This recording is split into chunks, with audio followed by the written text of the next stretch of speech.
আজকে আমি আপনাদেরকে এমন একটা অজিফা শিখিয়ে দিব যে অজিফাটা আপনাদের স্বামী স্ত্রী উভয়ের অনেকটাই কাজে আসবে। আর যারা এখনো বিবাহ করেন নাই তারা অবশ্যই বিবাহিতদের দেখার ক্ষেত্রে ভিডিওটি শেয়ার করবেন।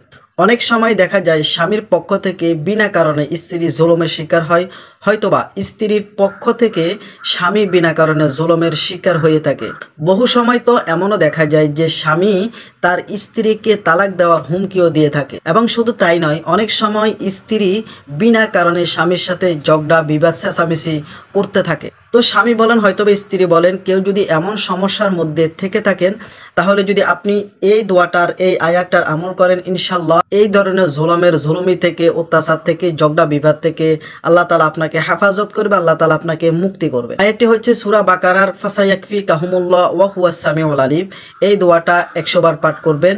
তার আগে 100 বার দুরূদ শরীফ পাঠ করবেন এবং শেষে 100 বার দুরূদ শরীফ পাঠ করবেন। ইনশাল্লাহ আল্লাহ চাহে তো আপনি এই ধরনের ঝগড়া বিবাদ জুলুম থেকে আল্লাহ তাআলা আপনাকে মুক্তি দান করবেন। অবশ্যই ভিডিওটি অন্যের দেখার ক্ষেত্রে শেয়ার করবেন, লাইক করবেন, ভালো লাগবে চ্যানেলটি সাবস্ক্রাইব করে এই ধরনের ভিডিও পেতে পাশে থাকবেন। আল্লাহ হাফেজ।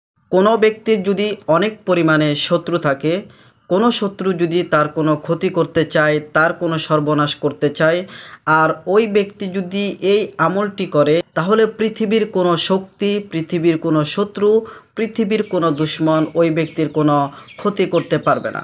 আমলটি আপনাকে ফজর এবং মাগরিবের নামাজের পর করতে হবে। আমলটি হচ্ছে ইয়া সালামু ইয়া সালামু ইয়া সালামু। আপনি এই আমলটি ফজর এবং মাগরিবের নামাজের পর করবেন। ইনশাল্লাহ পৃথিবীর কোনো শক্তি, পৃথিবীর কোনো শত্রু আপনার ক্ষতি, আপনার কোনো সর্বনাশ করতে পারবে না। অবশ্যই ভিডিওটি অন্যের দেখার ক্ষেত্রে শেয়ার করবেন। এই ধরনের ইম্পর্টেন্ট ভিডিওগুলো পেতে চ্যানেলটি সাবস্ক্রাইব করে পাশে থাকবেন। আল্লাহ হাফেজ।